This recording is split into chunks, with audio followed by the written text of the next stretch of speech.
Hi guys, after a long time, welcome back to my channel and to a new horror story. मुझे बोलने पर ही इतना ज़्यादा excitement हो रहा है एंड आई नो मुझे आप लोगों से बहुत ज़्यादा डांट पड़ने वाली है। मेरे पता नहीं कितने सब्सक्राइबर्स ने अनसब्सक्राइब कर दिया है मेरे चैनल को जस्ट बिकॉज मैं कुछ थोड़े और डिफरेंट कंटेंट भी ला रही थी। यार मुझे वो सब भी करना बहुत पसंद था but I have finally realised it. So इसीलिए मैं अब से इस चैनल में सिर्फ और सिर्फ हॉरर स्टोरीज ही आएंगे। So this is a news to you all and मैंने एक दूसरा चैनल क्रिएट किया है with the name of Sukanya Singh 2.0 जहां मैं अपनी पर्सनल लाइफ आप लोगों से शेयर करूंगी। So guys please it's a request, आप लोग जितना इस चैनल को प्यार देते हो उतना ही मेरे उस चैनल को भी प्यार दीजिए। तो व्लॉग चैनल को प्लीज जरूर सब्सक्राइब करना। और ये डिसीजन ना मैंने सिर्फ और सिर्फ आप लोगों को ध्यान में रखकर ही लिया है बिकॉज मैं नहीं चाहती कि आप लोग मुझसे और नाराज हो। बिकॉज मेरे पास बहुत सारे कमेंट्स, बहुत सारे मैसेजेस आते हैं कि दी आप प्लीज हॉरर स्टोरीज डालो, हम वेट कर रहे हैं, we are missing your stories. So इसीलिए ही मैंने एक दूसरा चैनल बना लिया है मेरे बाकी कंटेंट के लिए। सो मेक श्योर आप लोग उसे चेक जरूर करें, लिंक मैं दूसरे चैनल का डिस्क्रिप्शन बॉक्स में दे दूंगी, जरूर चेक करना please. Now guys coming back to today's story. So आज की जो स्टोरी है गाइज, जिन्होंने मुझे भेजा है वो नहीं चाहते कि उनका नाम मैं डिस्क्लोज करूं बट वो चाहते कि उनका नाम हम माया रखें इस कहानी में। सो माया ने हमसे ये एक्सपीरियंस शेयर किया है बट ये उनका खुद का रियल हॉरर एक्सपीरियंस नहीं है। बट जिनके साथ ये एक्सपीरियंस हुआ है, जिन्होंने ये एक्सपीरियंस किया है, माया उन्हें जानती है। सो ये एक हॉरर एक्सपीरियंस है तो डेफिनेटली डरावनी और क्रीपी तो होगी ही। सो दिल थाम के बैठिए अभी और हम लोग अभी शुरू करते हैं आज की कहानी। Let's get started. Okay guys, so जैसे कि मैंने आप लोग को ऑलरेडी बताया है दैट ये कहानी मुझसे शेयर किया है माया ने, और माया ने अपनी ये पूरी कहानी मुझे मेल के थ्रू शेयर किया है। सो मैं आपको ये बता दूं दैट अगर आप लोग के पास भी कोई रियल हॉरर स्टोरी है और आप चाहते हो कि मैं अपने ऑडियंस तक पहुंचाऊं मेरे चैनल के थ्रू, सो आप मुझे मेल कर सकते हो अपनी कहानी या फिर इंस्टाग्राम पे भी मैसेज कर सकते हो। दोनों के लिंक्स मैंने डिस्क्रिप्शन बॉक्स में दे दिया है, चेक कर लीजिएगा। Now coming back to the story, Maya एक कॉलोनी में रहती है अपनी पूरी फैमिली के साथ ना। उस कॉलोनी का नाम मुझे नहीं पता है बिकॉज माया ने मेंशन नहीं किया है। सो ये घटना जिस लोकेशन का है जहाँ पे ये हुआ है, द एग्जैक्ट एड्रेस वो माया ने मुझसे शेयर नहीं किया है। नाउ माया अपनी फैमिली के साथ वहां पे रहती थी और काफी छोटी थी जब वो अपनी फैमिली के साथ वहां पे शिफ्ट हो गई थी ना। बचपन से ही उनके आस पड़ोस के लोगों से वो हमेशा सुनती है कि उस कॉलोनी में जो एक बहुत बड़ा ग्राउंड है वहां पे, उस ग्राउंड में एक झूला हुआ करता था। बट जब माया बड़ी हुई तो उस ग्राउंड में उसने कभी भी वो झूला नहीं देखा ना। वो झूला सच में था भी या नहीं, या फिर अगर था तो वो झूला कहाँ चला गया अचानक से, जिसके बारे में सभी लोग जो है काफी बात करते हैं। इसी बारे में उसको एक लड़के से इसका रीजन पता चलता है। सो वो लड़का माया के पड़ोसी थे एंड वो काफी उम्र में बड़े थे माया से एंड माया उनको जो है भैया करके बुलाती थी। तो उस लड़के ने माया को बताया, जब माया ऑब्वियसली बड़ी हो गई, जब वो ये सारी बातें किसी से सुन सकती है, ऐसी एज में आ गई, तब वो लड़के ने जो है माया को वो झूले का जो स्टोरी है पीछे उसके बारे में बताया। और उसने जो बताया ये सुनकर माया बहुत ज्यादा डर गई और वो यकीन नहीं कर पा रही थी कि ऐसा सच में हुआ भी था या नहीं, या ये सिर्फ एक काल्पनिक घटना है। सो जिस बिल्डिंग में माया आज रहती है उसके ठीक सामने में भी एक और बिल्डिंग है एंड उस बिल्डिंग में माया के स्कूल में पढ़ने वाली उनकी एक क्लासमेट अपनी फैमिली के साथ सामने वाली बिल्डिंग में रहती है ना। जो घटना जिसके साथ हुआ, जिसका ये पूरी कहानी है, वो थे माया की उस क्लासमेट के बड़े भाई ना। जिसने माया को वो सारी बातें बताई, वो और उनकी जो क्लासमेट के बड़े भाई जिनके साथ हुआ, वो दोनों की जो है काफी अच्छी दोस्ती हुआ करती थी। इस घटना के दौरान उस वक्त उस लड़के की उम्र काफी ज्यादा छोटी थी, 7 या 8 ईयर्स के थे वो, जब उनके साथ ये सारा कुछ हुआ जो अभी आगे मैं आपको बताऊंगी। तो हुआ ये था कि उस ग्राउंड में उस टाइम पे सच में झूला हुआ करता था। एक बहुत ही बड़ा वहां पे झूला था जिसमें बहुत सारे कॉलोनी के बहुत सारे बच्चे वहां पे जाके खेलते थे हर शाम को। सो उसी तरीके से एक रैंडम डे में एक शाम को वो जो लड़का जिनके साथ ये एक्सपीरियंस हुआ है, उनका नाम नहीं पता है बट कंफ्यूजन ना हो इसलिए चलिए उनका नाम हम राहुल रख देते हैं। तो राहुल के साथ ये घटना हुआ, ये हम मान के चलते हैं अभी। तो राहुल जो है उस वक्त 7-8 ईयर्स का था एंड एक दिन एक शाम को वो एज यूजुअल हर दिन की तरह वो प्लेग्राउंड में खेलने गए।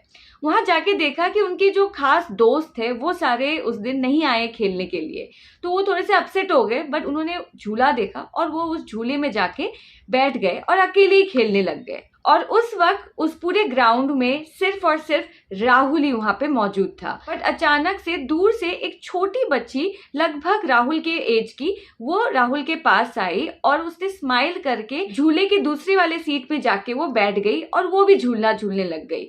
ये देखकर राहुल को बहुत अच्छा लगा बिकॉज राहुल को एक कंपनी मिल गया खेलने के लिए, क्योंकि बच्चे तो ऑब्वियसली अकेला खेलना तो इतना पसंद नहीं करते, वो कंपनी जरूर चाहते हैं। तो राहुल उस वक्त बहुत खुश हो गया उस छोटी सी बच्ची को देखकर एंड वो दोनों जो है काफी अच्छी एक फ्रेंडशिप बिल्ड कर लिया उन्होंने आपस में।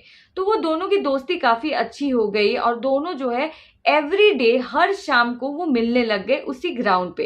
नाउ एक दिन क्या हुआ, राहुल जो है अपने उस प्ले ग्राउंड में खेलने जाने के लिए वो काफी ज्यादा लेट हो गए क्योंकि उनके घर उनके मामा आए हुए थे एंड वो घर पे उनके मामा के साथ ही टाइम स्पेंड कर रहे थे। उनके मामा जो है राहुल से बहुत ज्यादा प्यार करते हैं, तो वो दोनों आपस में खेलने लग गए थे और काफी अच्छा टाइम स्पेंड कर रहे थे घर में। तो अचानक से एक आवाज आती है राहुल की बिल्डिंग के नीचे से उस छोटी बच्ची का। उसने राहुल को आवाज लगाई, राहुल भाग के बैल्कनी की तरफ गया और जाके देखा कि नीचे वो बच्ची जो है उनकी नई दोस्त वो खड़ी है और वो उसको बुला रही है कि चलो खेलने चलते हैं। फिर राहुल जो है अपनी दोस्त को देखकर काफी ज्यादा खुश हो गया एंड एकदम से रियलाइज किया कि यार छोड़ो, मामा के साथ तो मैं क्या खेलूंगा, वो तो थोड़े बड़े हैं। अपनी उम्र के बच्चों के साथ खेलने में ऑब्वियसली उस बच्चों को बहुत ज्यादा अच्छा लगता है, तो वो काफी डिस्ट्रैक्ट हो गया और वो दौड़ के अपनी मम्मी के पास गया और बोला कि मम्मी मैं तो जा रहा हूँ खेलने के लिए नीचे, मेरी दोस्त आई है। और उसकी मम्मी को भी लगा कि चलो ठीक है, अभी भी थोड़ा वक्त है, अंधेरा ज्यादा नहीं हुआ है। तो उन्होंने क्या किया, परमिशन दे दिया राहुल को नीचे उस प्लेग्राउंड में जाकर खेलने के लिए। बट जब ये बात उनके मामा को पता चला तो मामा को थोड़ा सा बड़ा अजीब लगा कि यार ऐसे कौन सी उसकी दोस्त बन गई है जो घर आकर उसको बुलाकर ले गई है, तो मैं भी जरा जाकर देखूं। जब राहुल के मामा बालकनी में जाकर देखने लगे तो देखा कि राहुल तो अकेले प्लेग्राउंड में जा रहा था एंड दूर से प्लेग्राउंड भी एकदम खाली नजर आ रहा था। तो वो उसको थोड़ा सा वियर्ड लगा और उनको लगा कि इतना छोटा उम्र का बच्चा है, पता नहीं दिमाग में क्या सोच रहा है, क्यों झूठ बोल के चला गया। तो थोड़ा सा उनको वियर्ड लगा और उन्होंने अपनी बहन को यानी कि राहुल की मम्मी को कुछ भी नहीं बताया और उन्हें सोचा कि जरा जाकर देखता हूँ कि ये बच्चा जो है जा कर रहा है। तो उसके बाद राहुल के मामा नीचे आ गए एंड राहुल को फॉलो करने लग गए। तो जब वो थोड़ा और नजदीक गए प्लेग्राउंड के तो उन्होंने देखा कि राहुल झूले में बैठ के झूल रहा है, बट साथ में वो किसी से बातें भी कर रहा है और वो हंस भी रहा है। ऐसा लग रहा है कि राहुल जो है काफी अच्छा टाइम बिता रहा है वहां पे और उसके साथ जैसे कोई है। बट राहुल के मामा को उस पूरे प्लेग्राउंड में उस टाइम पे झूले में राहुल के अलावा कोई और नजर नहीं आ रहा था।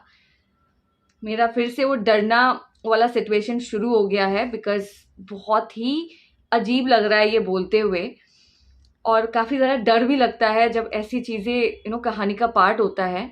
बट एनीवे, सबसे ज़्यादा और डरावनी और क्रीपी बात ये थी, राहुल तो झूल रहे थे बट उसी झूले के बगल वाला जो सीट था उसमें भी जैसे कोई झूल रहा था, बट वो झूले में कोई भी बैठा हुआ, कोई भी बच्चा, कोई भी इंसान राहुल के मामा को नहीं दिख रहा था।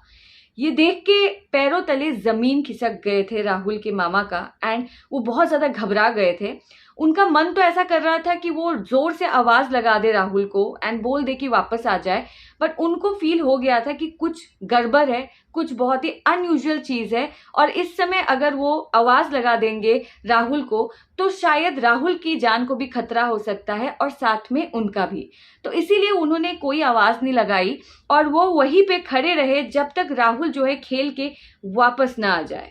नाउ राहुल ने वहां पे उस प्लेग्राउंड में जब अच्छे से टाइम स्पेंड कर लिया, अपना खेल जो भी वो झूले में झूल रहा था, जो भी गेम्स खेल रहे थे वो सब कर लिया और वापस जब आ रहे थे, जब वो अपने मामा के नजदीक पहुंचे तो मामा ने उसके हाथ को एकदम कस के पकड़ लिया, बहुत टाइटली पकड़ लिया और वो दोनों जो है दौड़ कर वो अपने घर चले गए। एंड घर पहुंचते ही राहुल की मम्मी को, यानी राहुल के मामा अपनी बहन को सारी बातें बताते हैं। वो काफी ज्यादा डर जाते हैं एंड अगले ही दिन वो लोग एक ओझा के पास जा पहुंचते हैं। बिकॉज जो राहुल के मामा ने देखा उसको वो एकदम इग्नोर नहीं कर पा रहे थे, क्योंकि वो बोल रहे थे कि मैंने अपनी आंखों से देखा है ये चीज, और मैं आप लोग को बोल रहा हूँ वो एकदम सच्चाई है। तो ये सुनते ही ऑब्वियसली राहुल के माँ बाप बहुत ज्यादा डर गए और वो लोग अगले दिन राहुल के साथ एक ओझा के पास पहुंच गए। नाउ जब अगले दिन उस ओझा के पास पहुंच के सारी कहानी जो भी उनके मामा ने देखा है, राहुल के मामा ने, तो वो सारी चीजें जब उन्होंने बताया तो ऐसा लगा कि उस ओझा के लिए ये पहली बार नहीं है कि इसके बारे में वो जाने हैं। ऐसा लगा कि ये जो कारण जिस वजह से राहुल के साथ ये चीज हुआ, इसके बारे में जैसे बहुत टाइम पहले से ही इस ओझा को पता था। राहुल के परिवार से ये सारा कुछ सुनने के बाद उस ओझा ने उनको बोला कि जिस बच्ची के साथ आपका बेटा उस प्लेग्राउंड में खेल रहा था इतने सारे दिन, वो एक कोई मामूली बच्ची नहीं थी, वो एक आत्मा थी। नाउ एक आत्मा जो है जब शरीर के अंदर रहता है तो वो एक नॉर्मल इंसान रहता है, उसके मन में इंसानियत होती है। पर जब एक आत्मा शरीर छोड़ देता है तो वो बहुत ज़्यादा पावरफुल हो जाता है, बहुत ज़्यादा खतरनाक हो जाता है, वो किसी की भी जान ले सकता है, ऐसा लोगों का मानना है। But on the other hand उस बच्ची ने राहुल का कभी भी कुछ भी नुकसान नहीं किया है। ऐसा लग रहा था कि वो जो बच्ची है वो राहुल को बहुत ज्यादा पसंद करती है और उसके साथ जो है टाइम स्पेंड करना अच्छा लग रहा था ना। वो बच्ची कौन है, इसके बारे में उस ओझा ने बताया कि वो बच्ची जो है बहुत साल पहले उसकी डेथ हो गई थी। वो अपनी फैमिली के साथ उसी प्लेग्राउंड के बगल में उनका घर हुआ करता था, वहीं पे रहती थी। एंड वो हर शाम को उसी प्लेग्राउंड में उस झूले में झूलने आती थी, गेम्स खेलने आती थी, दोस्तों के साथ बातें करने आती थी। बट उस बच्ची की एक दिन बहुत ज्यादा तबीयत खराब हो गई थी एंड डॉक्टर्स भी उसको बचा नहीं पाए और इस वजह से उसकी जो है डेथ हो गई थी। नाउ क्योंकि उसकी अकाल मृत्यु थी, यानी कि अचानक जब किसी का डेथ हो जाता है तो इस वजह से उनकी जो आत्मा है वो भटकती रहती है। उसी तरीके से उस बच्ची की भी आत्मा जो है उसी ग्राउंड में भटकती रहती है। ना ये सुनने के बाद जो राहुल की मम्मी है उन्होंने पूछा कि मेरा ही बेटा क्यों? तो इसका जवाब देते हुए उस ओझा ने बोला क्योंकि वो बच्ची को वो झूला में झूलना बहुत ज्यादा पसंद था और ठीक उसी समय आपका बच्चा जो है उस समय उसी झूले में झूल रहा था। तो हो सकता है कि उस बच्ची का जो है पूरा का पूरा ध्यान आपके बच्चे राहुल पे चला गया हो। बट उस लड़की ने, उस बच्ची ने राहुल का एकदम कोई भी नुकसान नहीं किया और उसने दोस्ती ही करी, बिकॉज वो ये सारी चीजें जो है करना चाहती थी बट उसके नसीब में नहीं था। तो अब वो आत्मा के रूप में ही आकर उस ग्राउंड में वो सारा कुछ करती है जो वो पहले चाहती थी, वो आज करती है। तो ये उनके साथ हुआ और इस इंसिडेंट के बाद ही वो जो झूला है उस ग्राउंड से उसे हटाया गया था। यानी कि सच में वहां पे एक झूला हुआ करता था बट बहुत ही एक्सपीरियंस की वजह से उस झूले को जो है वहां से हटा दिया गया।